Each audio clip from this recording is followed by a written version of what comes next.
আসসালামু আলাইকুম প্রিয় শিক্ষার্থী ও বন্ধুরা, WITF ফাউন্ডেশন ও কম্পিউটার ওয়ার্ল্ডের পক্ষ থেকে আপনাদেরকে জানাই স্বাগতম। আপনারা যদি আমাদের চ্যানেলে নতুন হয়ে থাকেন, সবার আগে নিত্য নতুন সকল আপডেট পেতে এক্ষুনি সাবস্ক্রাইব করে বেল বাটনটি বাজিয়ে দিন। চলুন কথা না বাড়িয়ে কাজ শুরু করা যাক। আজকের পর্বে আমরা শিখব ড্রপক্যাপ। তবে ড্রপক্যাপ শেখার আগে একটু জেনে আসি ড্রপক্যাপ কোন কাজে আমরা ইউজ করব। তো কোনো প্যারাগ্রাফ বা অনুচ্ছেদের প্রথম অক্ষরকে হাইলাইট করতে এটি ব্যবহার করা হয়। আমরা এখন দেখব ড্রপক্যাপগুলো কিভাবে ইউজ করতে হয়। এর জন্য আমি প্রথমে ওয়ার্ড ফাইলটা ওপেন করে নিলাম, ইনসার্টে গেলাম, ইনসার্ট থেকে এই যে টেক্সট গ্রুপ, তারপর এখানে দেখতে পাচ্ছেন ড্রপক্যাপ। এটা কিন্তু কি হয়ে আছে, হাইড হয়ে আছে, তার কারণ এখানে কোনো টেক্সট নেই, এর জন্য এটা হাইড হয়ে আছে। এখন এটাকে যদি কাজ করাতে হলে আমাদের এখানে কিছু টেক্সট লাগবে। তো এর জন্য আমি টাইপ না করে অনলাইন থেকে কপি করে নিয়ে আসবো।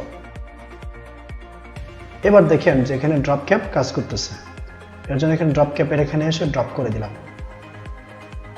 আরেকটা আছে এখানে আপনার ইনমার্জিন হচ্ছে আপনার মার্জিনের মধ্যে, আর ড্রপ হচ্ছে আপনার টেক্সট বাউন্ডারির ভিতরে।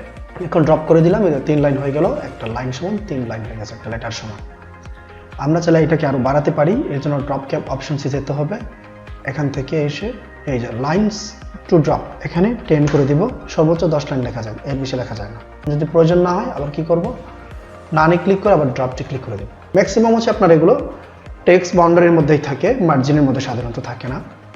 আর প্রয়োজন না হলে আমরা নান করে দিব। তার ঠিক পাশে আমরা দেখতে পাচ্ছি এখন ডেট টাইম। তো ডেট টাইমের কাজ হচ্ছে কি, কোনো অ্যাপ্লিকেশন বা লেটার লিখতে গেলে আমাদের ডেট টাইম লাগেই, এর জন্য আমরা ডেট টাইমে ক্লিক করব। আচ্ছা, ডেট টাইমটা হচ্ছে সাধারণত 2 ধরনের হয়ে থাকে, একটা হচ্ছে ফিক্সড ডেট আর একটা হচ্ছে আপনার আপডেট।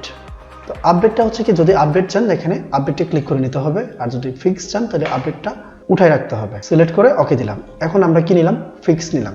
ফিক্স মানে হচ্ছে কি, এটা আগামী 10 বছরেও মার্চ 12 চেঞ্জ হবে না, মার্চ 12ই থেকে যাবে।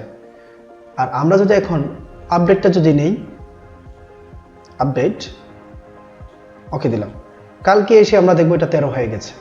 সো বন্ধুরা, ভিডিওটি ভালো লেগে থাকলে লাইক কমেন্ট শেয়ার করতে ভুলবেন না। সবাই ভালো থাকবেন, সুস্থ থাকবেন, ধন্যবাদ।